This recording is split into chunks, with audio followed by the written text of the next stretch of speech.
journalist at The Spectator and author of, most recently, The Madness of Crowds. In 2016, he wrote the book The Strange Death of Europe, in which he argued that Europe faces an existential crisis of its own making. Douglas, for those present here and online who have not read your book, why do Europeans bring about their own demise? In brief, please. I will. I'll be as brief as I can be in summing up quite a long book that was the result of an awful lot of research. I'm taking a risk here, I know, but please try. But I'll do my best. Yes, the book in question actually, of course, isn't about the EU really almost at all. The EU as a structure does crop up intermittently in The Strange Death of Europe. But really, it's an analysis of what I see as being a set of fundamental questions which Europeans have dodged answering for some years. Let me give you an example of the sort of thing I'm talking about. I was in Doha last year speaking at a debate about migration. We were talking about migration across the Middle East, obviously countries taking in people or not taking in people and so on. And there was a statistic I cited there which remains pertinent, which has come out since The Strange Death of Europe, which was a Gallup poll that was taken last January in Africa. And it found that 1/3 of people in sub-Saharan Africa want to move. Now, that's a very large number of people. It's a number of people that's going to significantly increase in the years ahead. And of course, people in question don't want to move to the freedom of the Middle East. They don't want to move to the Gulf states. They primarily want to move north to Europe, and I don't blame them. My book, The Strange Death of Europe, among other things, just asked very fundamental questions, which is, could Europe, for instance, take all of these people? And currently our leaders and our intellectuals, our thinkers. And that's the question that needs to be asked, folks, is it possible? That poll that he's talking about, 1/3, I would say it's higher than that. But let's say it's lower. Let's say it's a quarter. Is it possible for Europe, predominantly just United Kingdom, to take in 25% of the population just from sub-Saharan Africa only? Forget the other countries, forget the other continents. If it's just 25% from Africa only, could any country be able to absorb that many people? I'm just saying, folks. Suppose, for example, somebody said, 25% of the over, nearly 2 billion or 1.5 billion people in China. And you were saying that, 25%. So you're talking what? 500,000? Let's say even, right? 500, is that even possible for a country to absorb that? Could we do that here in the United States of America? These are the questions. Okay, see, it's nice to come up and say, yeah, we want people to come over. We want open borders. What's wrong with that? We need to be, in the 21st century. We have to be open.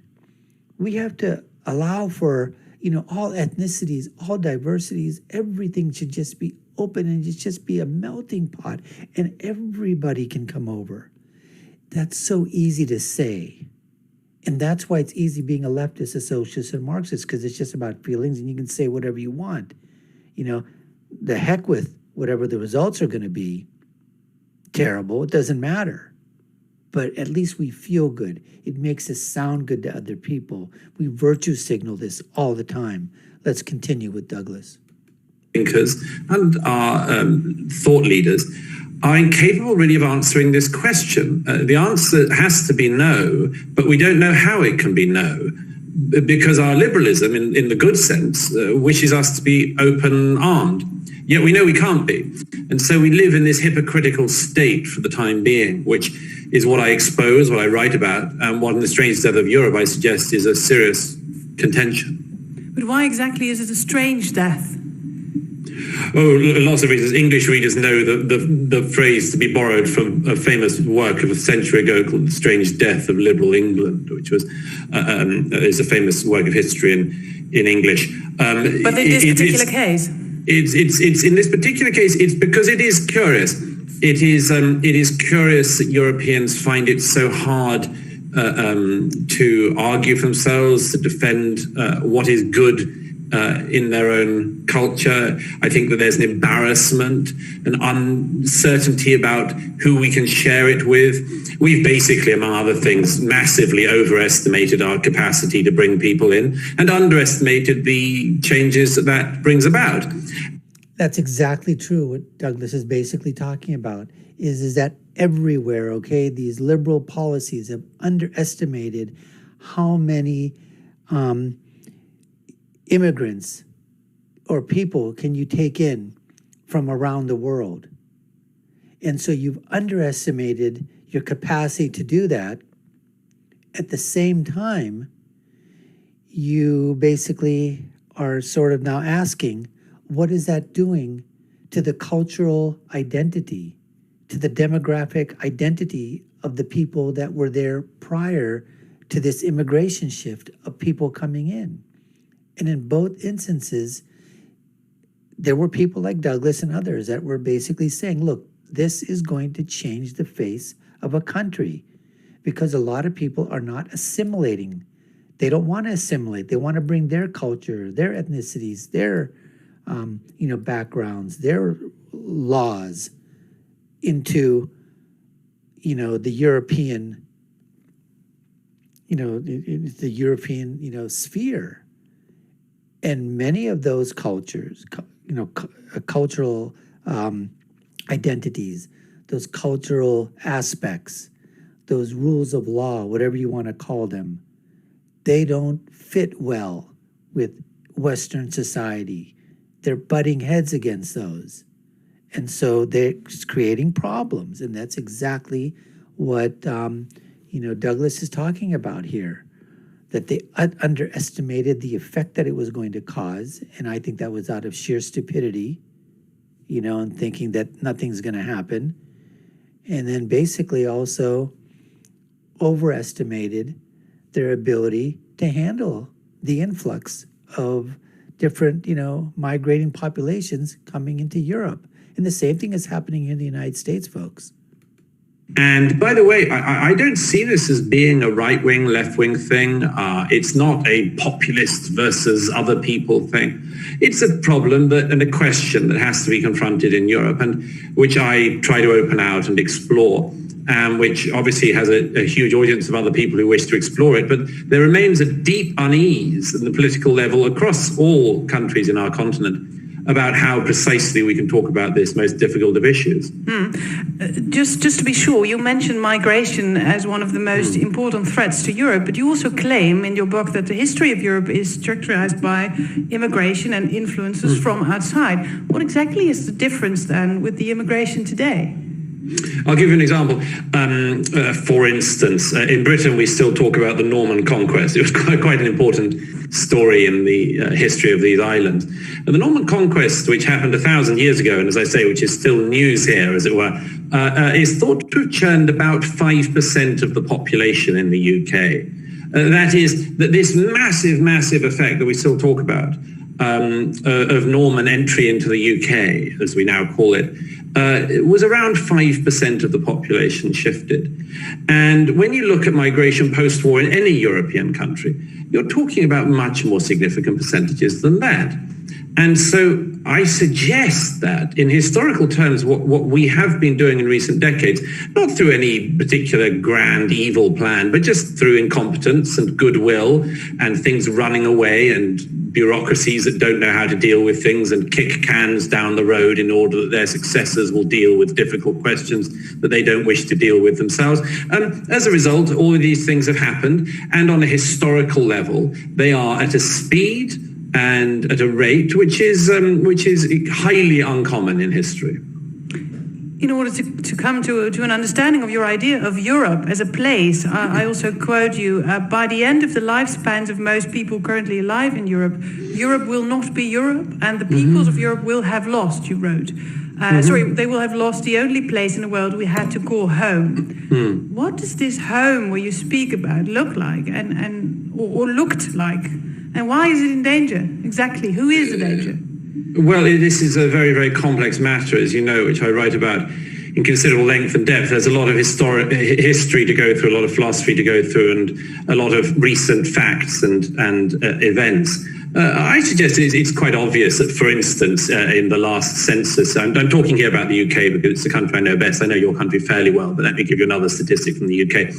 In the UK, in the last census, which the government does every 10 years, it turned out that people who identified as white British, that is, people who we would have described as British a couple of generations ago, and this isn't to say that people can't become British, of course, but the census a couple of years ago said that people who identified as white British were a minority in 23 out of the 33 boroughs in London. Now, if you were born in the 1960s, say, which isn't that long ago, this means a total transformation of the capital city of the country you're in.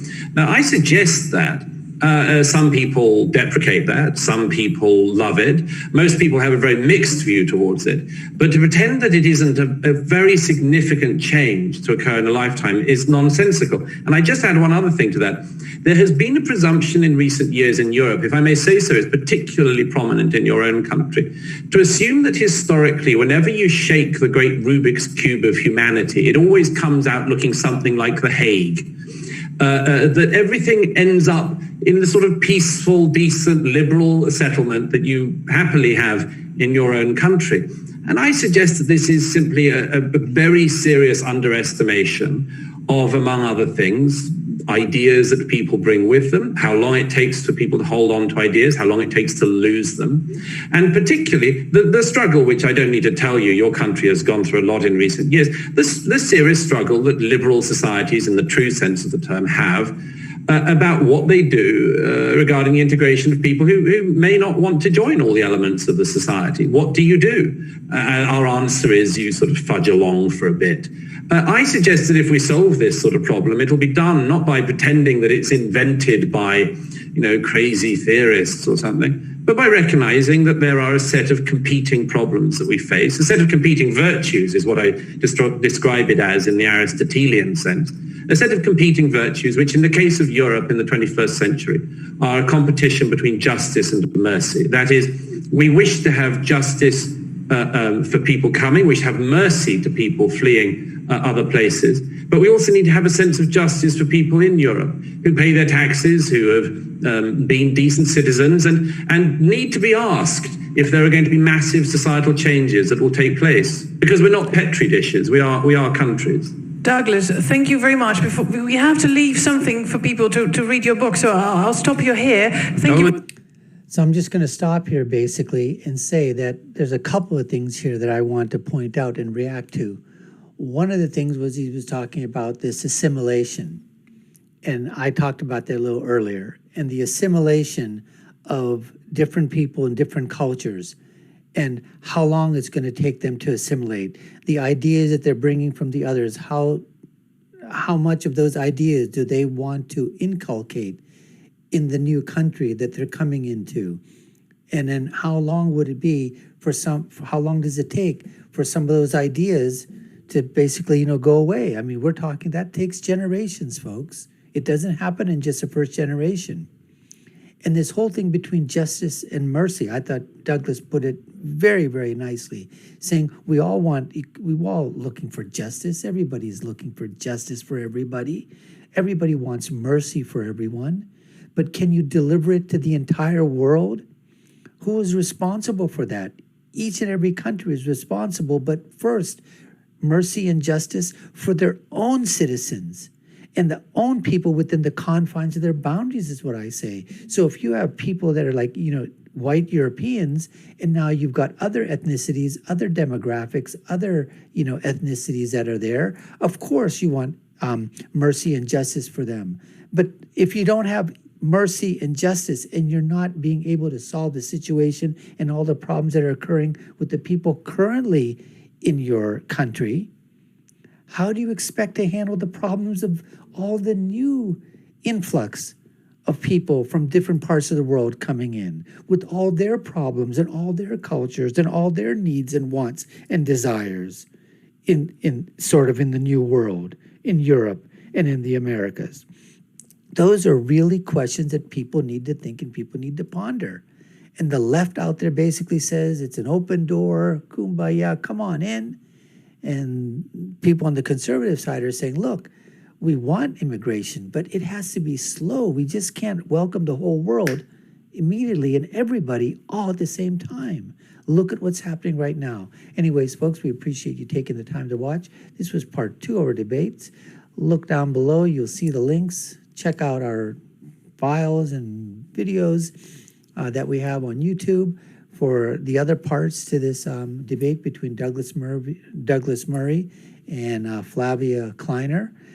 And you've been watching the Dr. Nasir Shaikh Show. I've been your host. My name is Dr. Nasir. If you haven't done so, subscribe to the channel, hit that notification bell, like, share, and follow us. Let us know what you think in the comments below. And I'll leave you with my final thought, which is, when you're right, you're right. And when you're left, you're wrong. We'll see you again next time, folks. Take care and stay safe.